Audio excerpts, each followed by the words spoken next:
Hello dear students, welcome to JE classes Meerut.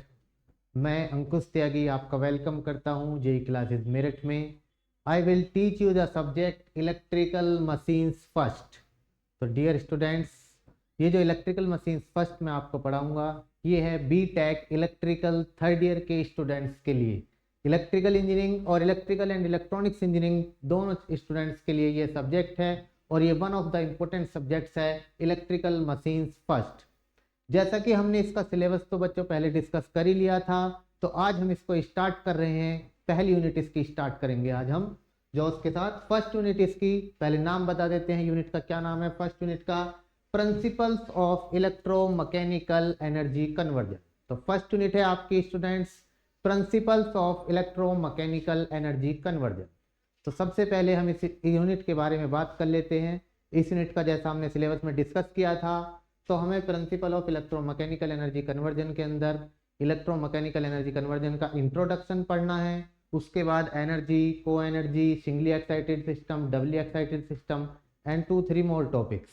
चलिए तो सबसे पहले हम स्टार्ट करते हैं। फर्स्ट टॉपिक इसका स्टार्ट कर देते हैं हम, principal of electromechanical energy system.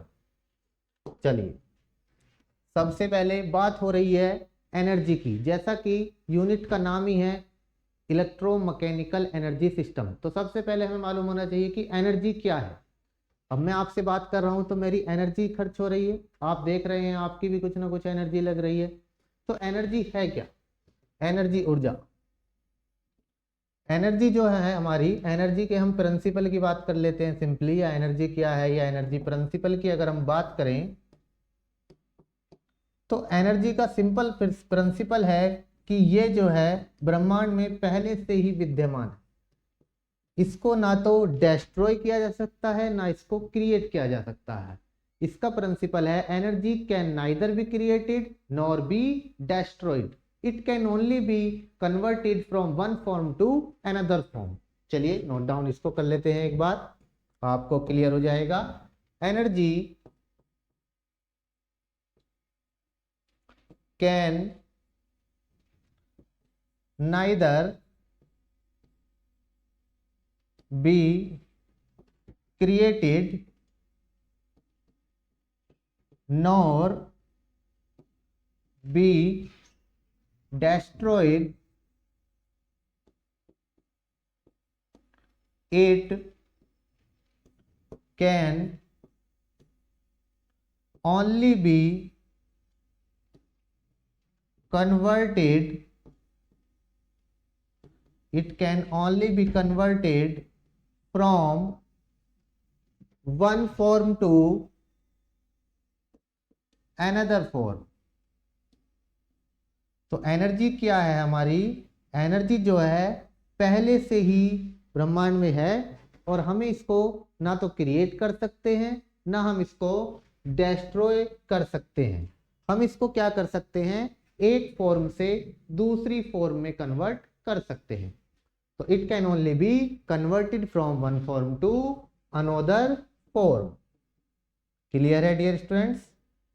तो एनर्जी क्या है हमारी? It can only be converted from one form to another form, it can neither be created nor be destroyed.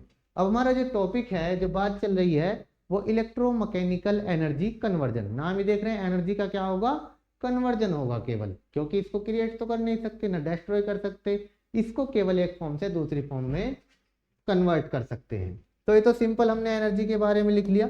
अब आगे चलते हैं। तो जैसा हमारा फर्स्ट टॉपिक जो है हमारा क्या है? इंट्रोडक्शन टू, फर्स्ट टॉपिक जो यूनिट का है हमारा वो है introduction to electromechanical energy conversion. Introduction to electromechanical energy conversion. तो जो यूनिट का नाम है principles of electromechanical energy conversion, वही हमारा क्या है? टॉपिक भी है पहला, कि जो इलेक्ट्रोमैकेनिकल एनर्जी कन्वर्जन है इसका हमें इंट्रोडक्शन बताना है, यानी क्या है electromechanical energy conversion.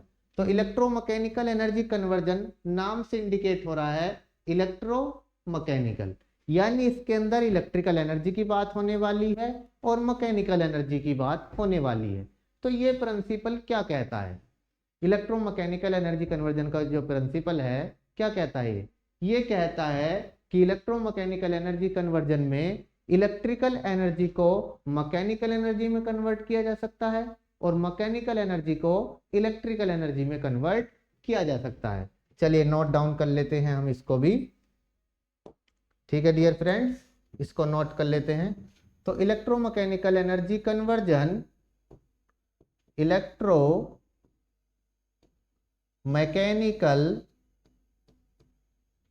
Energy conversion is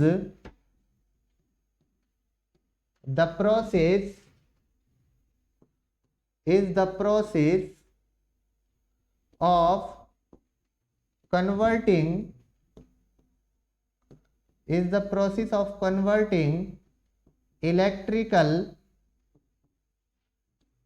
energy into mechanical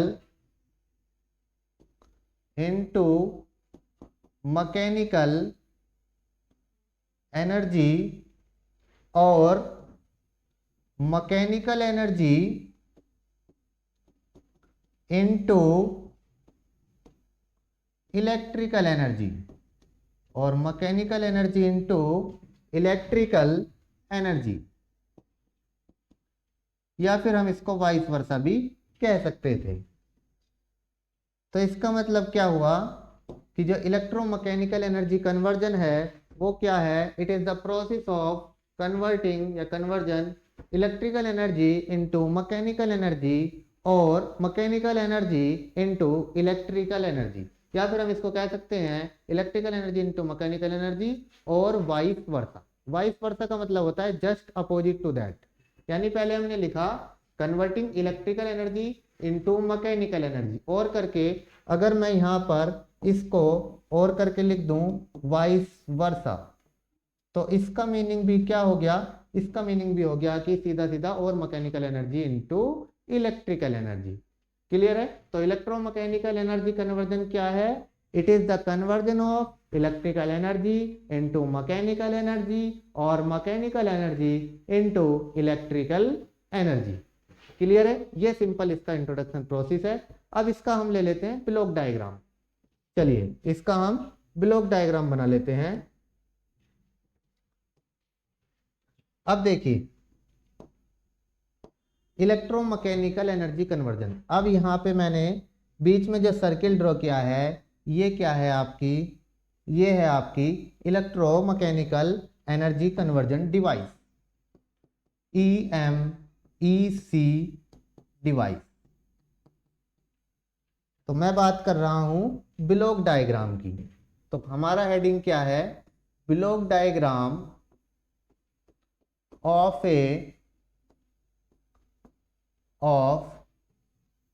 electro mechanical, block diagram of electro mechanical energy conversion, block diagram of electromechanical energy conversion. ठीक है, तो हम ब्लॉक डायग्राम बनाएंगे इलेक्ट्रोमैकेनिकल एनर्जी कन्वर्जन डिवाइस का। तो इलेक्ट्रोमैकेनिकल एनर्जी कन्वर्जन डिवाइस, तो एक तरफ तो हमारी हो जाएगी इलेक्ट्रिकल एनर्जी, इलेक्ट्रिकल एनर्जी, और दूसरी तरफ हमारी हो जाएगी मैकेनिकल एनर्जी, मैकेनिकल एनर्जी, दूसरी तरफ हमारी हो जाएगी मैकेनिकल एनर्जी, और बीच में क्या लगी हुई है, इलेक्ट्रोमैकेनिकल एनर्जी कन्वर्जन डिवाइस। तो जब इलेक्ट्रिकल एनर्जी कन्वर्ट होगी मैकेनिकल एनर्जी में, यानी इनपुट दिया जाएगा इलेक्ट्रिकल एनर्जी का और आउटपुट मिलेगा एज ए मैकेनिकल एनर्जी, यानी मैकेनिकल पावर हमें मिलेगी ओमेगा टी। तो तब इलेक्ट्रोमैकेनिकल एनर्जी कन्वर्जन डिवाइस क्या कर रही है, इलेक्ट्रिकल एनर्जी को मैकेनिकल एनर्जी में कन्वर्ट कर रही है। अब जस्ट अपोजिट इसी को क्या कह सकते हैं, क्योंकि ये और वाइस वर्सा दोनों काम करेगी ये इलेक्ट्रोमैकेनिकल एनर्जी कन्वर्जन डिवाइस। ये सिंपली हमने इसको शॉर्ट में लिख दिया है EMEC डिवाइस। तो जब मैकेनिकल एनर्जी यानी मैकेनिकल इनपुट हम देंगे तो आउटपुट कैसा मिलेगा, इलेक्ट्रिकल एनर्जी का आउटपुट मिलेगा, यानी इलेक्ट्रिकल एनर्जी क्या होगी, E इंटू आई। क्लियर है। तो ये सिंपल ब्लॉक डायग्राम है इलेक्ट्रोमैकेनिकल एनर्जी कन्वर्जन। ठीक है, इसमें क्या हो रहा है, इलेक्ट्रिकल एनर्जी मैकेनिकल एनर्जी में कन्वर्ट हो रही है और मैकेनिकल एनर्जी इलेक्ट्रिकल एनर्जी में। तो ब्लैक डायग्राम के थ्रू हम इसे सिंपली समझ सकते हैं। क्लियर है डियर फ्रेंड्स। तो आपका क्या हुआ, इलेक्ट्रोमैकेनिकल एनर्जी कन्वर्जन डिवाइस का इंट्रोडक्शन हो गया। अब इसको और डिटेल में समझने के लिए एग्जाम्पल्स की हेल्प से हम समझेंगे। सबसे पहले एक जो बेस्ट है इसका, जो इसको क्लियर कर देगा, वो हम बेस्ट एग्जाम्पल ले लेते हैं, दैट इज दी डायनेमो। बाकी डिटेल्स में आगे हम कुछ एग्जाम्पल्स और कंटिन्यू करेंगे। सबसे पहले डायनेमो। अच्छा, इलेक्ट्रोमैकेनिकल एनर्जी कन्वर्जन डिवाइस क्या है, ये रिवर्सिबल प्रोसेस दोनों कर रही है, इलेक्ट्रिकल को मैकेनिकल में भी और मैकेनिकल को इलेक्ट्रिकल में भी। ठीक है, एक लिंक के थ्रू ये दोनों को क्या कर रही है, चेंज कर रही है, कन्वर्ट कर रही है।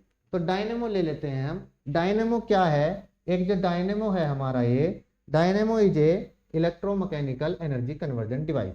अब ये डायनेमो आपने देखा नहीं है, ठीक है, मैं बता देता हूँ। डायनेमो जितने भी इलेक्ट्रिकल व्हीकल्स अब आ रहे हैं, इलेक्ट्रिक कार्स आदि, या फिर आप बात करें डायनेमो की, तो डायनेमो सबसे पहले जो यूज होता था, इससे पहले भी जब इलेक्ट्रिक व्हीकल्स नहीं थे तो ट्रैक्टर सबने देखा होगा, ट्रैक्टर। तो ट्रैक्टर के अंदर जो है डायनेमो लगा होता है। अब ये डायनेमो क्या करता है, उसके अंदर ये बैटरी चार्ज करने के लिए तो मैकेनिकल एनर्जी जब ट्रैक्टर रनिंग में है उसको इलेक्ट्रिकल एनर्जी में कन्वर्ट कर रहा है, और उस इलेक्ट्रिकल एनर्जी से हमारी बैटरी चार्ज हो रही है। अब उसको फिर से स्टार्टअप करना है, जब ट्रैक्टर को स्टार्ट करना है, उसको करंट देनी है, तो फिर क्या होगा, बैटरी से इलेक्ट्रिकल एनर्जी मिलेगी, वो किस में कन्वर्ट हो जाएगी, फिर मैकेनिकल एनर्जी में। तो डायनेमो ये जो है ट्रैक्टर में यूज होता है। तो इसके बारे में हम लिख देते हैं, डायनेमो क्या है, a dynamo is a dynamo is a electromechanical energy conversion device, EMEC device. A dynamo is electromechanical energy conversion device which converts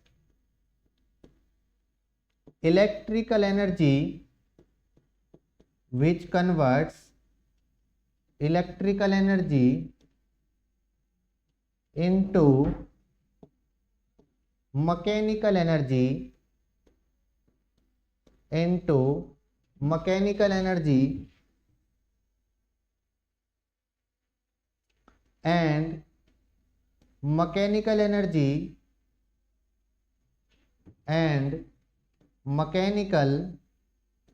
energy into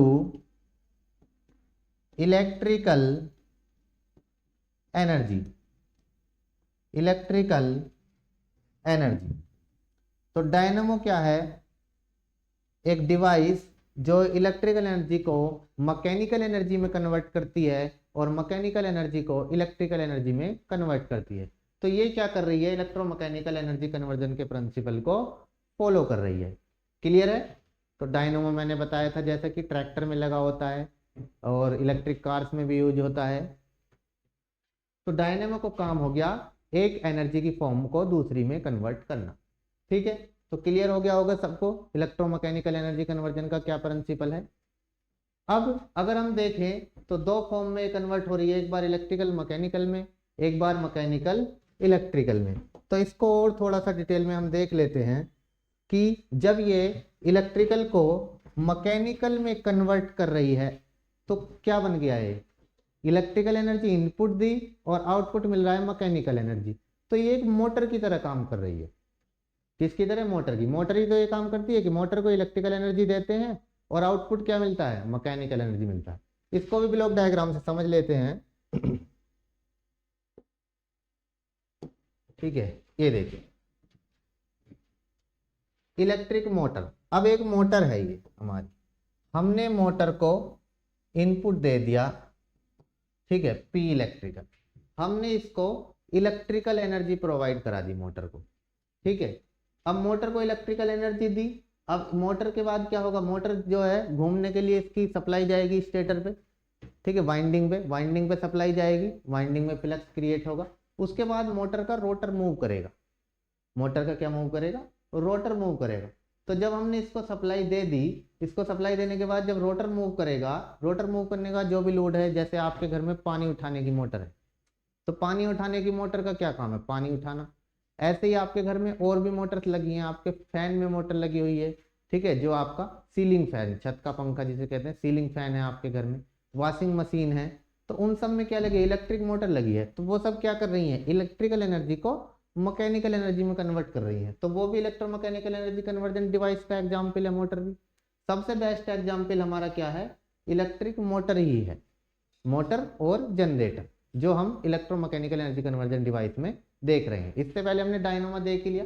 तो मोटर में इलेक्ट्रिकल एनर्जी दी, ठीक है, तो वाइंडिंग से आपका जो है मोटर रन करेगा, रोटर बनेगा। अब रोटर जब मूव करेगा तो क्या है, उसमें टॉर्क होगा, मोटर का टॉर्क। अब उस पर जो भी लोड लगा है, पानी उठाने वाली है तो उसका वही मोटर का लोड हो गया, अपना पानी उठा रही है नीचे से, लोड हो गया, तो वो लोड क्या कहलाएगा, मैकेनिकल लोड। तो इलेक्ट्रिकल किस में कन्वर्ट होगी, जब उसने पानी उठाया, मैकेनिकल में कन्वर्ट होगी, मैकेनिकल एनर्जी। तो यहाँ पर ये जो लोड टॉर्क है, ये किसके बराबर हो जाएगा आपका, ये जो लोड टॉर्क है ये किसके इक्वल होगा, ये लोड टॉर्क इक्वल होगा किसके, मोटर के टॉर्क के, या इलेक्ट्रिक मोटर टॉर्क, ठीक है। ये किसके थ्रू जुड़े हुए हैं, ये जो लिंक है इलेक्ट्रोमैकेनिकल एनर्जी कन्वर्जन का, ये कपलिंग के थ्रू है, ठीक है। कपलिंग क्या है, कपलिंग एक मीडियम है, माध्यम है, जो इलेक्ट्रिकल और मैकेनिकल के बीच कन्वर्जन प्रोसेस को पूरा करता है, मैकेनिकल से इलेक्ट्रिकल या इलेक्ट्रिकल से मैकेनिकल, ठीक है। चलिए, अब ये हो गया हमारा मोटर का। अब ऐसे ही हम अगर जनरेटर की बात करें तो जनरेटर का भी हम देख लेते हैं। जनरेटर वाले में क्या होगा, जस्ट अपोजिट होगा इसका। जनरेटर में क्या करेंगे हम, सबसे पहले कैसी पावर देंगे, ये जनरेटर का ब्लॉक डायग्राम है, सिंपल जो जनरेटर के लिए लिया हमने block diagram, block diagram of A generator, ठीक है। जनरेटर से कैसे हमें इलेक्ट्रिकल एनर्जी मिल रही है, ये इस ब्लॉक डायग्राम की हेल्प से हम क्लियर कर रहे हैं। यानी ये हमारा कैसे जनरेटर मैकेनिकल एनर्जी को इलेक्ट्रिकल एनर्जी में कन्वर्ट कर रहा है।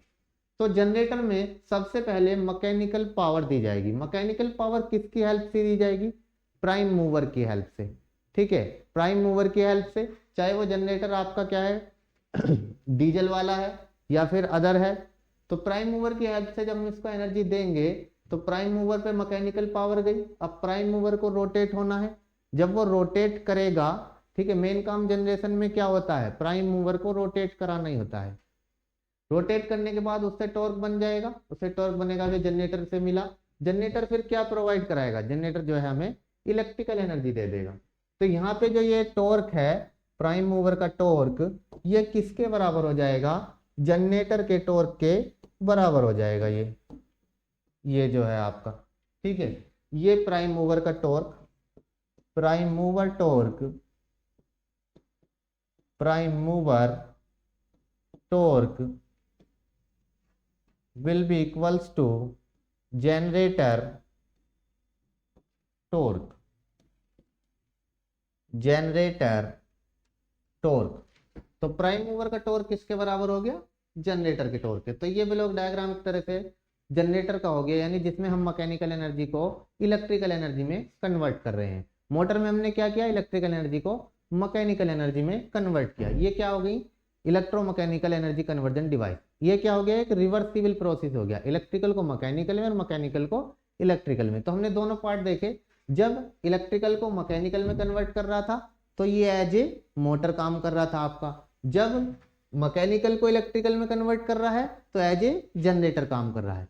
एक ही मशीन दोनों तरह से भी काम कर सकती है, ठीक है। प्रैक्टिकली हम अलग अलग मशीन बनाते हैं, मोटर अलग होता है, जनरेटर अलग होता है, ठीक है। लेकिन ये जो इलेक्ट्रोमैकेनिकल एनर्जी कन्वर्जन प्रिंसिपल कहता है, ये कहता है कि दोनों काम एक ही मशीन कर सकती है, क्योंकि एक ये रिवर्सिबल प्रोसेस है। एक बार हम मशीन को इलेक्ट्रिकल इनपुट देके उससे मैकेनिकल आउटपुट ले सकते हैं, दूसरी बार मैकेनिकल इनपुट देके इलेक्ट्रिकल आउटपुट ले सकते हैं।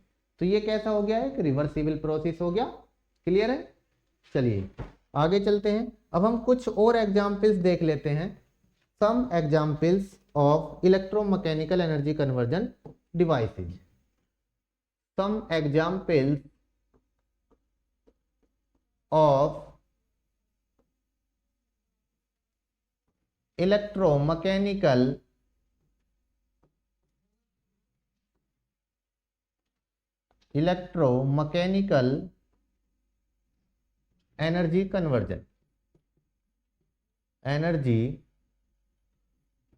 Energy conversion devices.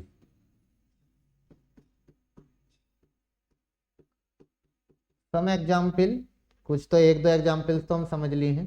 अब इनको कैटेगराइज करके अलग अलग तरह से देख लेते हैं हम कि भाई कितने टाइप्स के हो सकते हैं। तो हमारे इलेक्ट्रोमैकेनिकल एनर्जी कन्वर्जन जो डिवाइसेज हैं इनको 3 कैटेगरीज के थ्रू हम समझ सकते हैं। ठीक है, फर्स्ट कैटेगरी हम ले लेते हैं। फर्स्ट कैटेगरी या टाइप, फर्स्ट कैटेगरी या टाइप। तो फर्स्ट कैटेगरी या टाइप आपका क्या होगा? Continuous energy type. इसके अंदर हम देखेंगे कि कंटिन्यूअस एनर्जी टाइप क्या क्या हो सकते हैं जिनमें हमें कंटिन्यूअसली एनर्जी मिल रही है। ठीक है, तो इसके अंदर आ जाएंगे आपके कंटिन्यूअस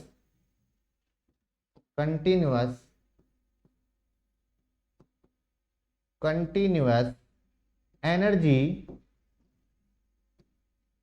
ट्रांसफर या conversion, continuous energy conversion type. ठीक है, जिसमें क्या हो रहा है, आपकी जो एनर्जी है वो कंटिन्यूअसली कन्वर्ट हो रही है। ठीक है, एक फॉर्म से दूसरी फॉर्म में जो एनर्जी है वो कंटिन्यूअसली कन्वर्ट हो रही है। तो ये कौन कौन से हो सकते हैं? सबसे बेस्ट यही हैं जो हमें सबके ज़्यादा ज़रूरत है। हम सब्जेक्ट ही मशीन्स पढ़ रहे हैं और मशीन्स के अंदर जो एनर्जी कन्वर्ट होती है वो कंटिन्यूअसली होती है। और हमारी अभी हमने नाम लिया, सबसे ज़्यादा जो यूज होने वाली मशीन्स हैं जो हम स्टडी करते हैं इलेक्ट्रिकल मशीन्स के अंदर, वही क्या है, उन्हीं में कंटिन्यूअसली एनर्जी कन्वर्जन हो रहा है। तो सबसे पहले हमने अभी अभी नाम बताया, दैट इज इलेक्ट्रिक मोटर। इसमें भी electrical to mechanical continuously energy convert हो रही है। हम इलेक्ट्रिकल सप्लाई दे रहे हैं, वो मैकेनिकल में कन्वर्ट हो रही है, हमें मैकेनिकल आउटपुट मिल रहा है।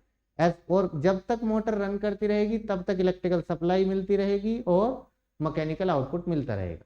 और अगर हम इलेक्ट्रिकल सप्लाई को डिस्कनेक्ट कर दें तो क्या होगा, मोटर स्टॉप हो जाएगी, कन्वर्जन बंद हो जाएगा। तो कंटिन्यूअसली एनर्जी कन्वर्जन इनमें मिलता है। तो पहला हो गया इलेक्ट्रिक मोटर। अगर हम जनरेटर की बात करें, इलेक्ट्रिक जनरेटर, तो सेम बात इलेक्ट्रिक जनरेटर के लिए भी है। इसमें भी क्या है, कंटिन्यूअस एनर्जी कन्वर्जन हो रहा है। Continuously mechanical energy as a input दी जा रही है और electrical energy as a output हमें मिल रही है इसमें। क्लियर है?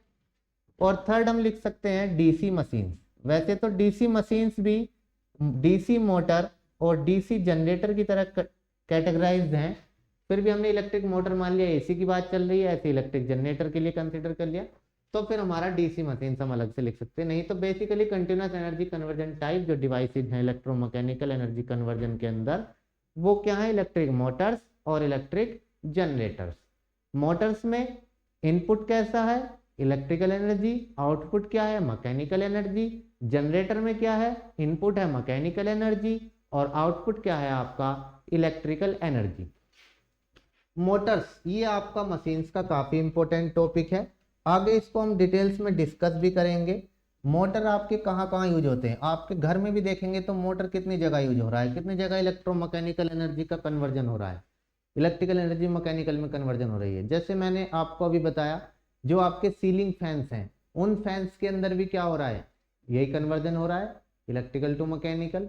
आपकी वॉशिंग मशीन है उसके अंदर मोटर लगी हुई है, उसमें भी यही कन्वर्जन हो रहा है। मोटर किसी भी टाइप की हो सकती है, सीलिंग फैन में इंडक्शन मोटर है, ठीक है। अब ग्राइंडर की बात करेंगे तो उसमें अलग मोटर है, ठीक है। उसके अलावा और भी घर में बहुत सारे यूज हो सकते हैं, डोमेस्टिक से अलग इंडस्ट्रीज में भी different types of Motors use हो रही हैं सभी।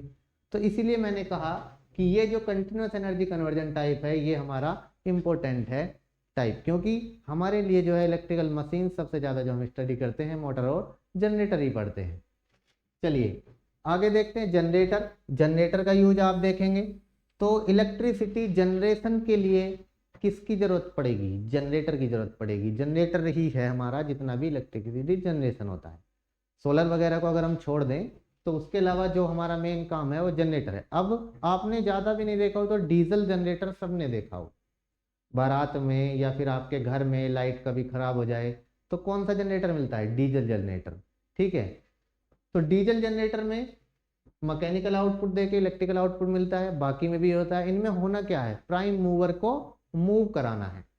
ठीक है, अगर पावर प्लांट में हम देखेंगे तो स्टीम के थ्रू भी मूव करा सकते हैं, स्टीम वाटर के थ्रू भी मूव कराते हैं, बड़े बड़े प्राइम मूवर्स को हमें मूव कराना होता है, तो तब हमारा इलेक्ट्रिसिटी जनरेटर होता है। डीसी मशीन्स की बात करें तो डीसी मशीन्स में भी क्या आते हैं आपके, डीसी मोटर और डीसी जनरेटर ही आते हैं। इसमें भी डीसी मोटर भी डिफरेंट टाइप्स के होते हैं। अब हमारा जो यहाँ पर मेन टॉपिक है वो एनर्जी कन्वर्जन का है, तो वही काम डीसी मोटर में भी होगा, यहाँ पर भी एनर्जी कन्वर्जन होगा, डीसी जनरेटर में भी होगा। ठीक है, तो इनकी हमें डिटेल में स्टडी नहीं करनी है, हमें तो केवल देखना था कि इलेक्ट्रोमैकेनिकल एनर्जी कन्वर्जन डिवाइसेस के कुछ एग्जाम्पल्स हो सकते हैं, जिनमें से फर्स्ट कैटेगरी जो है हमारी वो है continuous energy conversion type. Second category हम ले लेते हैं, सेकेंड कैटेगरी। चलिए सेकेंड कैटेगरी या टाइप, सेकेंड कैटेगरी या टाइप हम ले लेते हैं। सेकेंड कैटेगरी है हमारी measurement and control devices. Measurement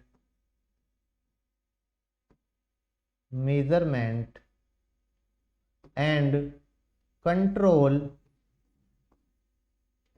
devices.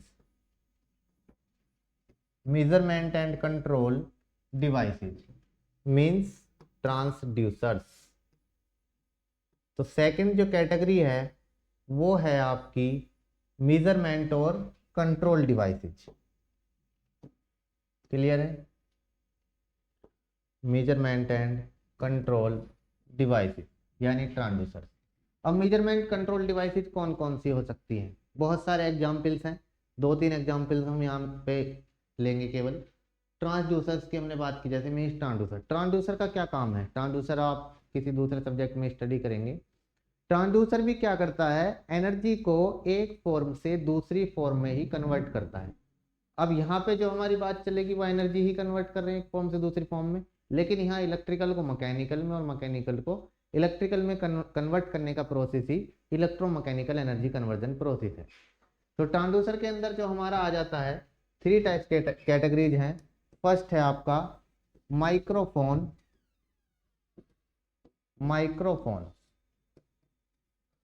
Microphone मैं अभी आपसे बात कर रहा हूं तो माइक के थ्रू ही मैं आपसे बात कर रहा हूं, तो माइक के थ्रू आप देख सकते हैं माइक में क्या है, जो हम इनपुट दे रहे हैं वो कैसा इनपुट है, दैट इज सिग्नल दे रहे हैं हम, वॉइस इनपुट है। अब ये वॉइस जब ट्रांसफर होगी तो कैसे होगी, ये पहले कन्वर्ट होगी दूसरी फॉर्म में, जब दूसरी फॉर्म में कन्वर्ट होने के बाद फिर इसको ट्रांसफर करेंगे, तब इसको दूसरा एग्जाम्पल भी यहीं पर लिख देता हूं इसी से related, that is loud speaker. Loud speaker. अब आपके पास माइक है और स्पीकर है, तो माइक का क्या काम है, माइक में हम बोलते हैं, स्पीक करते हैं। स्पीकर क्या करता है, उस वॉइस को बढ़ा देता है, उसका लेवल बढ़ा देता है। तो क्या डायरेक्टली ऐसा हुआ कि भाई माइक और स्पीकर एक ही है, सीधा हम बोले और सीधा उसने कन्वर्ट कर दिया, नहीं। सबसे पहले हमने माइक में जो बात कही वो साउंड एनर्जी थी, साउंड एनर्जी हमारी कन्वर्ट हो गई इलेक्ट्रिकल एनर्जी में। इलेक्ट्रिकल एनर्जी फिर वायर्स के थ्रू या विदाउट वायर्स हमारी ट्रांसफर हुई। ट्रांसफर होने के बाद लाउड स्पीकर में किस में जाना है, फिर से साउंड एनर्जी में जाना है, तो फिर से आपकी इलेक्ट्रिकल एनर्जी क्या होगी, कन्वर्ट हो जाएगी साउंड एनर्जी में। तो दोनों ही एग्जांपल्स मैंने लिख दिए, माइक्रोफोन्स, ठीक है, माइक्रोफोन्स, लाउड स्पीकर्स, और क्या हो सकता है, एक होते हैं आपके टॉर्क मोटर्स।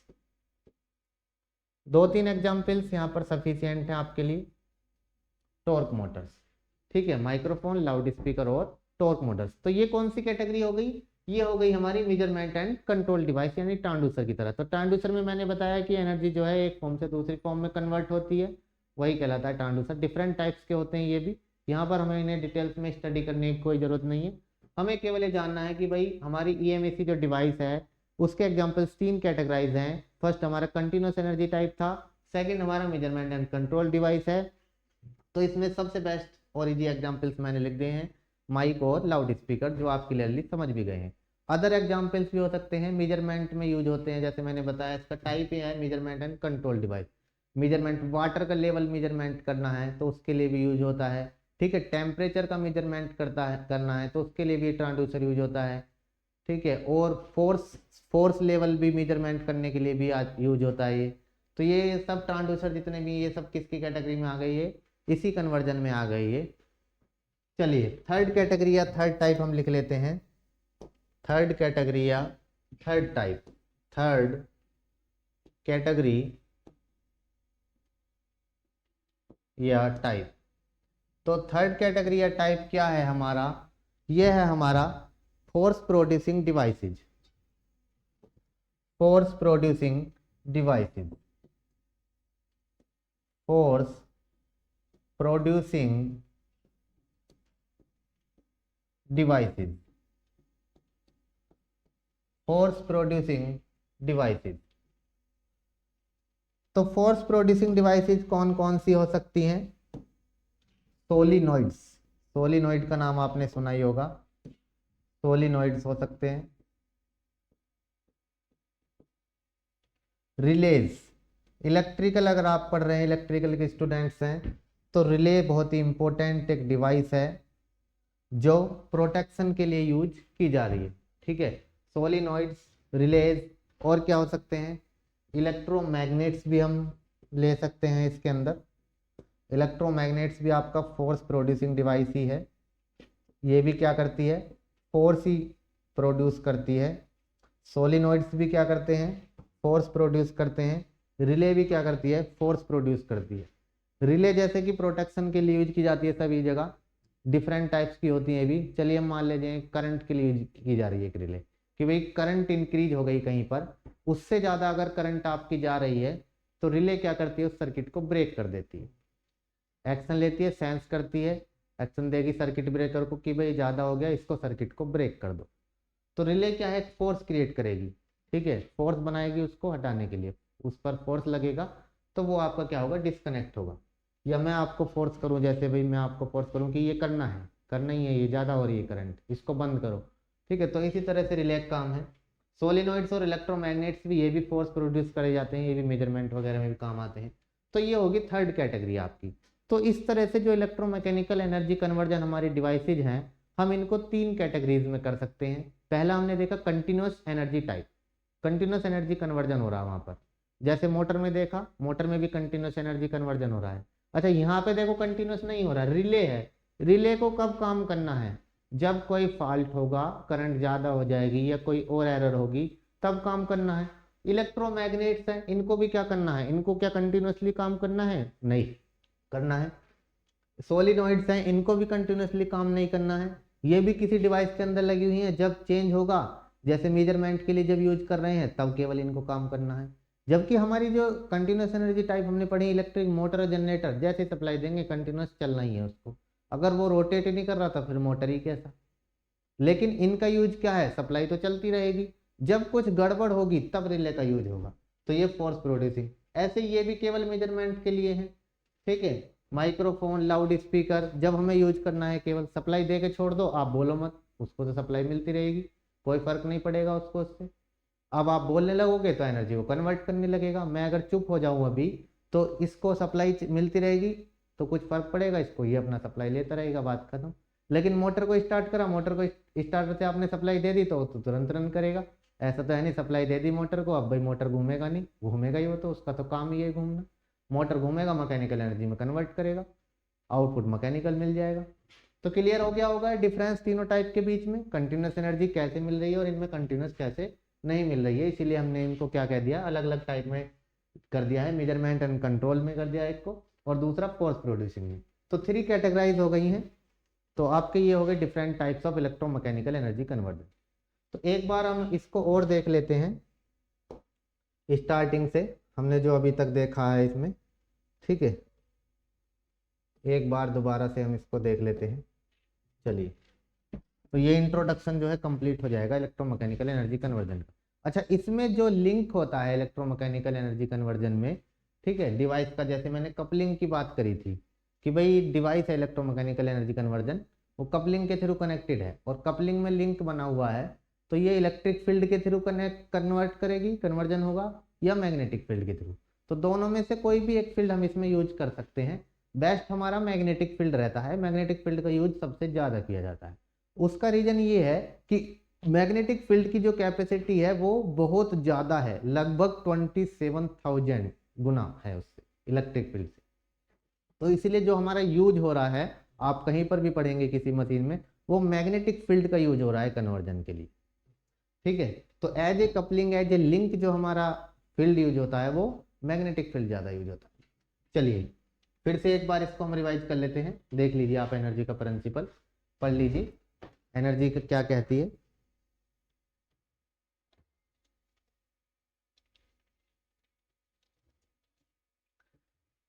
पढ़ लिया सभी ने। एनर्जी ये कहती है कि it can neither be created nor be destroyed, it can only be converted from one form to another form. Energy को ना क्रिएट कर सकते ना डेस्ट्रॉय कर सकते, इसको केवल एक फॉर्म से दूसरी फॉर्म में कन्वर्ट कर सकते। तो ये तो आप पहले से पढ़ते आ रहे हैं, क्लियर है। नेक्स्ट हमने आ गया मेन टॉपिक हमारा, introduction to electromechanical energy conversion.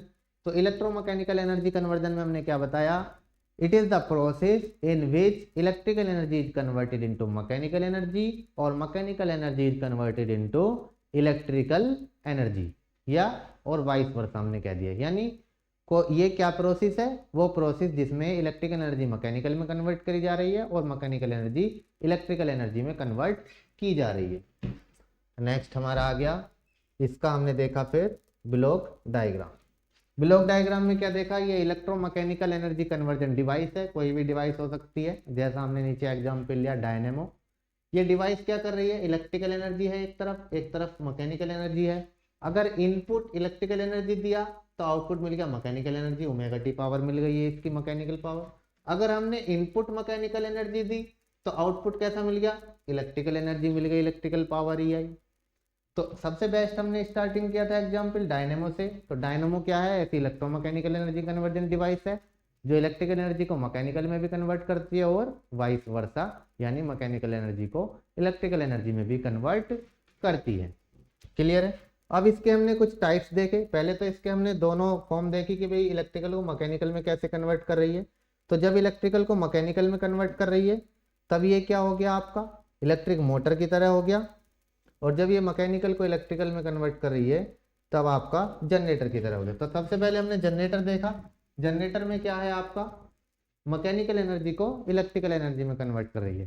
तो ये मैकेनिकल एनर्जी, मैकेनिकल पावर हमने एज ए इनपुट दिया, ठीक है। ये कहाँ पे गया, प्राइम मूवर पे।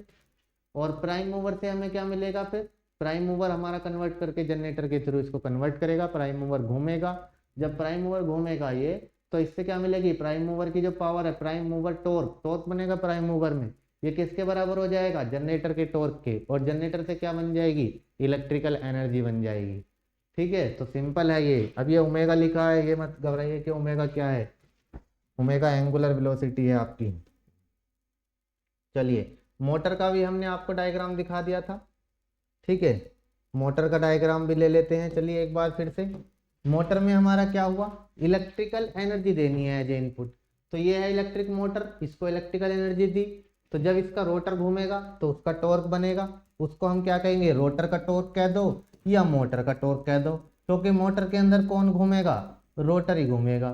तो रोटर टॉर्क, तो मोटर का जो टॉर्क बना वो किसके बराबर हो जाएगा, जो मैकेनिकल लोड लगा हुआ है, जो आउटपुट मिलेगा लोड टॉर्क के बराबर हो जाएगा। तो यहाँ पर इलेक्ट्रिकल एनर्जी जो दे दी वो किस में कन्वर्ट हो गई, मैकेनिकल एनर्जी में हो गई। अब इसके बाद हमने देखे इसमें कुछ टाइप्स, ठीक है। फर्स्ट कैटेगरी, सबसे पहले फर्स्ट कैटेगरी क्या है आपकी, कंटिन्यूअस एनर्जी कन्वर्जन टाइप है first category. Continuous energy conversion type device कौन सी है, अभी अभी बताई जो हमारी मशीन्स की मेन डिवाइस हैं, that is electric motor and electric generator.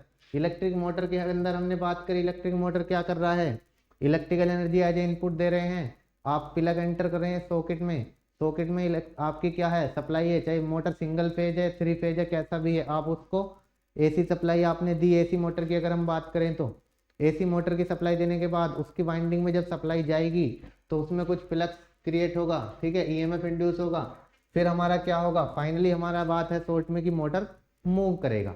Motor का वर्किंग प्रिंसिपल तो यहाँ हमें समझना नहीं है, हमें तो केवल ये समझना है कि मोटर को इलेक्ट्रिकल सप्लाई मिली और मोटर से क्या हो गया, आपकी मैकेनिकल में कन्वर्ट हो गया, हमारा लोड हो गया mechanical.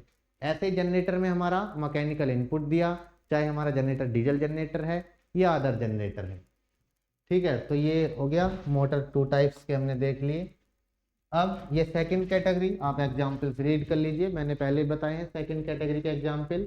Measurement and control device यानी ट्रांसड्यूसर है, इसके अंदर कौन कौन से आते हैं, इसके अंदर ये ट्रांसड्यूसर के टाइप कौन कौन से होते हैं, माइक, लाउड स्पीकर और आपके टॉर्क मोटर्स, ये हो सकते हैं। क्लियर है। इलेक्ट्रोमैकेनिकल एनर्जी कन्वर्जन डिवाइस क्या है, एक लिंक है एक तरह से इलेक्ट्रिकल और मैकेनिकल एनर्जी के बीच का। तो ये third category force producing device, इसमें क्या आ गए, सोलिनॉइड्स, रिलेज, इलेक्ट्रोमैग्नेट्स। क्लियर है। चलिए अब हम आगे आ जाते हैं नेक्स्ट टॉपिक की तरफ, ये वाला आपका टॉपिक रिवाइज हो ही गया है।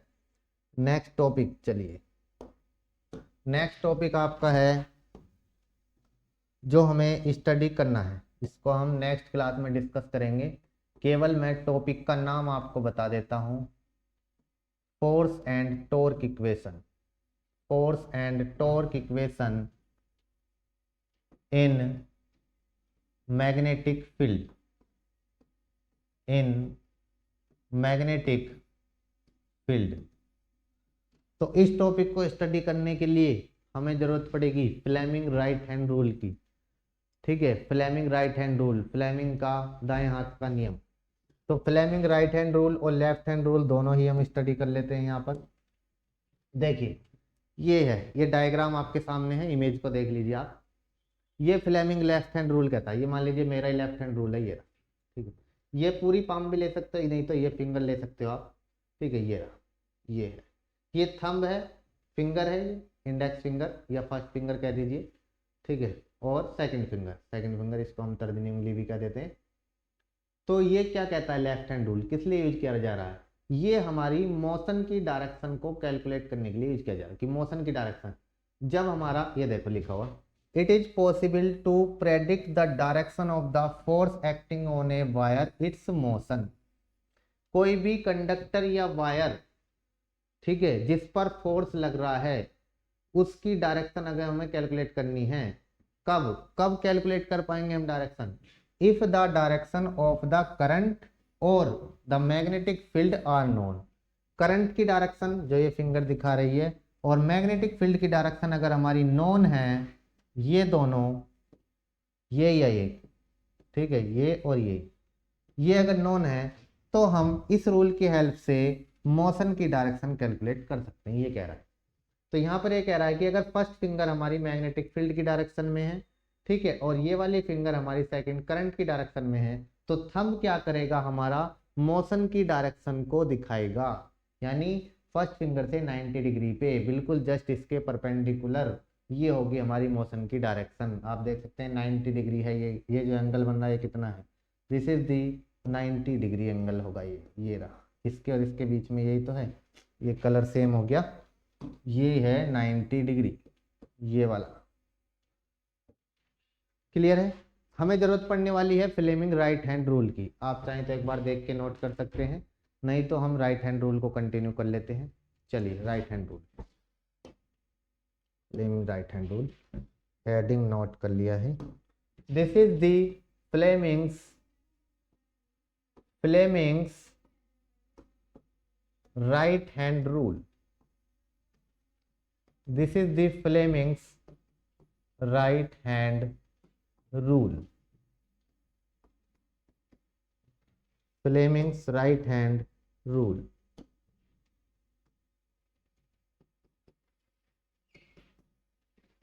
Fleming's right hand rule. ये देखिए डायग्राम बना हुआ है, ये मेरा थंब है, इसको नोट कर लेते हैं। चलिए इसको नोट कर लेते हैं, क्या कहता है ये, इसका क्या स्टेटमेंट है। ठीक है, पहले देख लीजिए, ये राइट हैंड है, राइट हैंड में यहाँ भी थंब और इन दोनों फिंगर्स का ही यूज होना है जो हमने पहले किया है। ठीक है, अब जब थंब जो है राइट हैंड का किसकी डायरेक्शन में है, यदि ये थंब है B,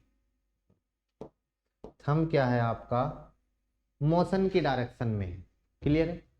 if the thumb of right hand is in the direction of V, अगर ये आपका मोशन की डायरेक्शन में है, और जो दूसरी फिंगर की हम बात कर रहे हैं इंडेक्स फिंगर, ये किसकी डायरेक्शन में है, बी, लिखा भी है यहाँ पर मैग्नेटिक फील्ड, मैग्नेटिक फील्ड की डायरेक्शन में, तब क्या है फोर्स जो है किस डायरेक्शन में पॉइंट आउट होगा, तो करंट जो होगी इंड्यूस करेगी थर्ड फिंगर की डायरेक्शन में। अलग से भी आप इसको देख सकते हैं, ये है आपका थंब, ये हो गई आपकी जो फर्स्ट वाली फिंगर है, मैग्नेटिक फील्ड को देख रही है फर्स्ट फिंगर, और ये आपकी हो गई जो सेकंड फिंगर है, सेकंड फिंगर, जिसको हमने इस बार परपेंडिकुलर ले लिया। ये वाला भी देखो हमने बिल्कुल मोड़ दिया इसको, तो ये भी परपेंडिकुलर ले लिया, ये भी, यानी 90 डिग्री पे दोनों हमने ले लिए। Current induced in conductor. Clear? तो जब हमारी कंडक्टर की डायरेक्शन क्या है, मोशन, वो थंब क्या है कंडक्टर को डायरेक्शन को दिखा रहा है, और जो हमारी फर्स्ट फिंगर है वो मैग्नेटिक फील्ड को दिखा रही है, तो जो हमारी ये सेकंड फिंगर है ये क्या दिखाएगी, ये इंड्यूस्ड करंट की डायरेक्शन दिखाएगी। यानी थंब क्या है, मूवमेंट ऑफ कंडक्टर की, किस डायरेक्शन में कंडक्टर मूव कर रहा है, वो बता रहा है कि भाई कंडक्टर ऐसे मूव कर रहा है। ठीक है, और मैग्नेटिक फील्ड क्या है, मैग्नेटिक फील्ड कंडक्टर मूव करने के परपेंडिकुलर होता है, सीधी सी बात है, 90 डिग्री पर हम रखते हैं इसको। तो मैग्नेटिक फील्ड या मैग्नेटिक फील्ड हो गया आपका परपेंडिकुलर, तो फर्स्ट फिंगर क्या है, इसकी 90 डिग्री है, इसके परपेंडिकुलर पे दिखा रहा है। तो फिर ये जो सेकंड आपकी फिंगर है ये बताएगी इंड्यूस्ड करंट की डायरेक्शन। यानी हमें मालूम है कि कंडक्टर किस डायरेक्शन में मूव कर रहा है, थंब दिखा रहा है कि कंडक्टर इस डायरेक्शन में मूव कर रहा है।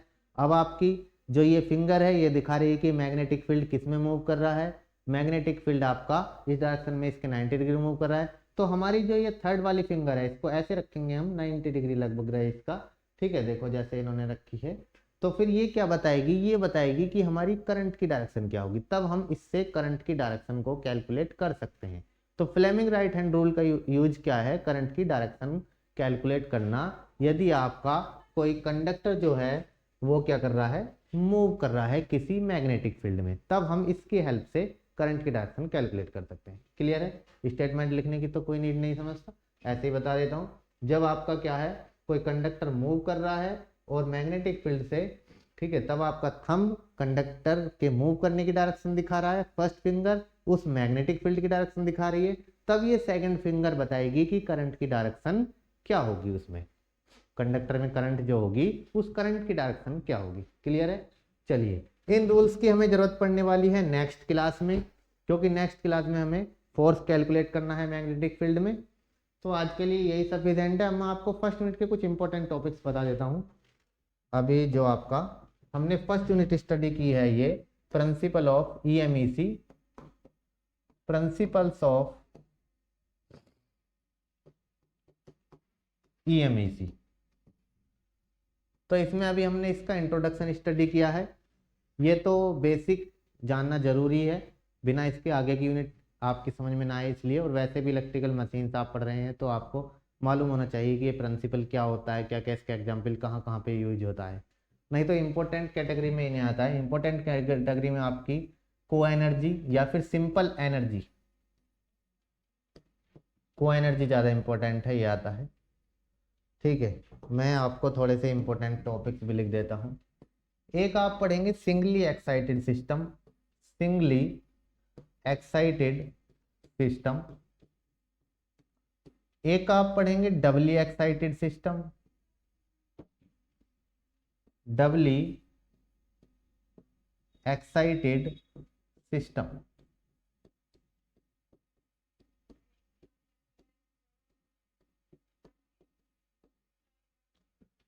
ठीक है, तीन टॉपिक्स तो आपके ये इंपॉर्टेंट हैं।